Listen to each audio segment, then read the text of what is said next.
সবাইকে স্বাগত। আশা করি আপনারা সকলে ভালো আছেন। আপনাদের পরীক্ষাটি এমসিকিউ হবে। আপনারা অনেকেই জানেন, আবার অনেকেই জানেন না।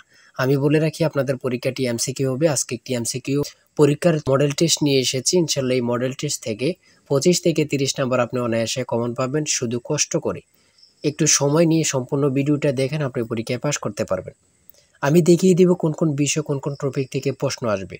সম্পূর্ণ ভিডিওটা দেখেন। আপনারা অনেকেই পরীক্ষা উত্তীর্ণ হতে পারেন না, কারণ একটি পরীক্ষার প্রশ্ন প্যাটার্ন বোঝেন না, কোন কোন টপিক থেকে প্রশ্ন আসবে সেটা বোঝেন না, কোন কোন বিষয় থেকে প্রশ্ন আসবে, কোন কোন বিষয় টপিক থেকে প্রশ্ন পড়তে হবে সেটা বোঝেন না বলেই কিন্তু পরীক্ষা উত্তীর্ণ হতে পারেন না।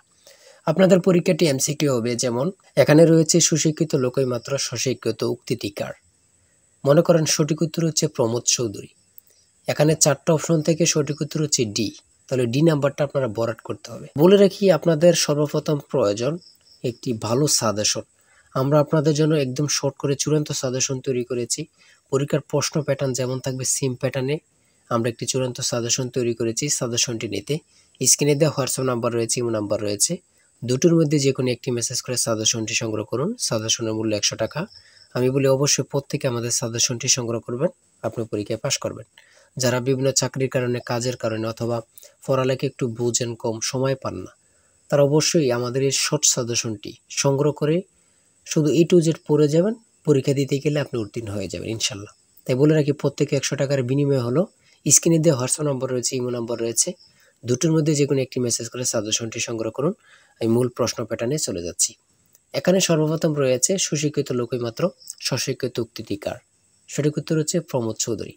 আমরা জানি প্রত্যেকটি পরীক্ষায় বাংলা, ইংরেজি, গণিত, সাধারণ জ্ঞান থেকে কিন্তু পরীক্ষায় প্রশ্ন আসে। ঠিক আছে, এমনভাবে কিন্তু আমরা যে প্রশ্ন উত্তরগুলো নিয়েছি খুবই গুরুত্বপূর্ণ। হ্যাঁ, যেমন 3 নম্বরে রয়েছে উপযুক্ত শব্দটির অর্থ কী। সঠিক উত্তর হচ্ছে উপরের উল্লেখিত। এখানে বিপরীত শব্দ, সমার্থক শব্দ, ট্রান্সলেট থেকে অবশ্যই প্রশ্ন থাকবে। ঠিক আছে, কোন ভাষার শব্দ, ভাষা থেকে একটি প্রশ্ন থাকবে। হ্যাঁ, তারপরে রয়েছে অপরিণত অর্থে কাঁচা শব্দের ব্যবহার কোনটি। কাঁচা বয়স। মাথা দেওয়া শব্দটির অর্থ কী। দায়িত্ব গ্রহণ। হ্যাঁ, বুঝতে হবে কিন্তু আমাদের সাজেশনের প্রত্যেকটি প্রশ্নের ব্যাখ্যা ও সমাধান সহ পেয়ে যাবেন। ঠিক আছে, কবিতা শব্দের বহু বচন কোনটি। সঠিক উত্তর হচ্ছে কবিতা গুচ্ছ।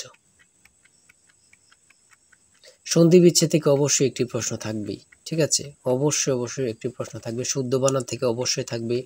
ছন্দনাম থেকে অবশ্যই থাকবে। যেমন 18 নাম্বার রয়েছে বীরবল, কার ছন্দনাম। সেটা হচ্ছে প্রমোদ চৌধুরী। আমার মনে হয় কত পরীক্ষা যে আসছে আল্লাহ ছাড়া কেউ জানে না। ঠিক আছে, অনেক পরীক্ষা আসে এই প্রশ্নগুলো। সমার্থক শব্দ থেকে অবশ্যই থাকবে। ট্রান্সলেট থেকে অবশ্যই থাকবে। হ্যাঁ, প্রিপোজিশন, আর্টিকেল, ভয়েস থেকে থাকে।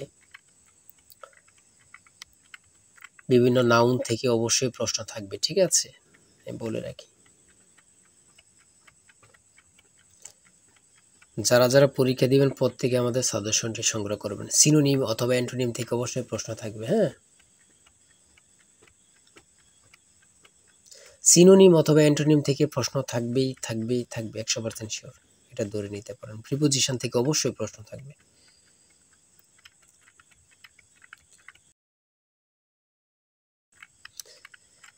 বাংলাদেশের সুপ্রিম কোর্ট মোট কয়টি বিভাগে অথবা বিভাগ নিয়ে গঠিত। সঠিক উত্তর হচ্ছে 2টি।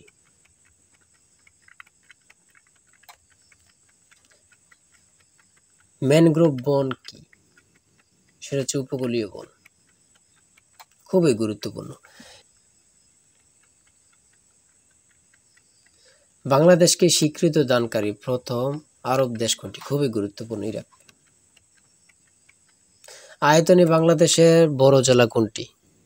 খুবই গুরুত্বপূর্ণ, রাঙ্গামাটি। ঢাকা কত সালে সুবা বাংলার রাজধানী হয়। সঠিক উত্তর হচ্ছে 1610 সালে।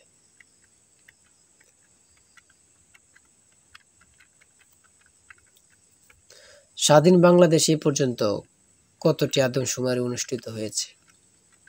বিভিন্ন সদর দপ্তর থেকে একটি প্রশ্ন অবশ্যই থাকবে। বাংলাদেশের সর্বোচ্চ জাতীয় বেসামরিক পদক কোনটি? স্বাধীনতা পদক। ও এখানে আবার থাকতে পারে বাংলাদেশের সর্বোচ্চ জাতীয় পদক কোনটি? স্বাধীনতা পদকই হবে। ঠিক আছে, একটা প্রশ্ন দেখা যাচ্ছে একই প্রশ্ন, কিন্তু এটারে একটু ঘুরিয়ে ফিরিয়ে দেওয়ার কারণে আমরা অনেকেই বুঝতে পারি না। হ্যাঁ, ঘুরিয়ে ফিরিয়ে দিলেই কিন্তু আমরা অনেকেই বুঝতে পারি না। এটি কিন্তু আমাদের একটা বড় সমস্যা। একটি সংখ্যা 220 থেকে যত বড়, 490 থেকে তত ছোট, সংখ্যাটি কত? এই দুইটা সংখ্যা যোগ দিয়ে 2 দিয়ে ভাগ দিলে কিন্তু বাইর হয়ে যায়। দুইটা সংখ্যা যোগ দিয়ে 2 দিয়ে ভাগ দিবেন, বের হয়ে যাবে। হ্যাঁ, একদম ইজি, যদি বোঝেন ইজি, আর না বুঝলে তো কঠিন হবে, ঠিক না? যারা প্রথম পরীক্ষা দিবেন তাদের জন্য একটু কঠিন কঠিন, আর যারা অনেক দিন পরীক্ষা দিচ্ছেন, ফিল করতেছেন, অথবা এমসিকিউ পরীক্ষা উত্তীর্ণ হচ্ছেন, লিখিত পরীক্ষায় ফিল করতেছেন, এমসিকিউ লিখিত উত্তীর্ণ ভাইভাতে যেয়ে ফিল করতেছেন, তারা পরীক্ষা সম্পর্কে অনেক কিছুই জানেন। তাই বলে রাখি আজকের ভিডিও এই পর্যন্ত। ঠিক আছে, আজকে 80টি এমসিকিউ নিয়ে আলোচনা করেছি। আমাদের আমাদের চ্যানেলে কিন্তু আমাদের পেজে অনেক ভিডিও দেওয়া আছে, আপনারা ওখান থেকে দেখে আসতে পারেন। আর এখান থেকে ওখান থেকে না দেখে আমাদের চ্যানেলটি সাবস্ক্রাইব ও পেজটি ফলো দিয়ে রাখেন। ভিডিও আপলোড দেওয়ার সাথে সাথে চলে যাবে আপনার কাছে নোটিফিকেশন, আপনি অনেক তথ্য পেয়ে যাবেন। আর আমাদের সাজেশনটি সংগ্রহ করে রাখেন, ইনশাল্লাহ আপনি পরীক্ষা উত্তীর্ণ হয়ে যাবেন। আমাদের সাজেশনটি নিতে স্ক্রিনে দেওয়া হোয়াটসঅ্যাপ নাম্বার রয়েছে, এটা হোয়াটসঅ্যাপ অথবা ইউ নাম্বার যে কোনো একটি মেসেজ করেন, আমাদের সাজেশনটি সংগ্রহ করতে পারবেন। ইনশাল্লাহ সাজেশনটি পরীক্ষা দিতে গেলে আপনি উত্তীর্ণ হয়ে যাবেন। সবাই ভালো থাকবেন, সুস্থ থাকবেন, আর আপনার যে কোনো সমস্যা কমেন্টে লিখুন। আল্লাহ হাফেজ।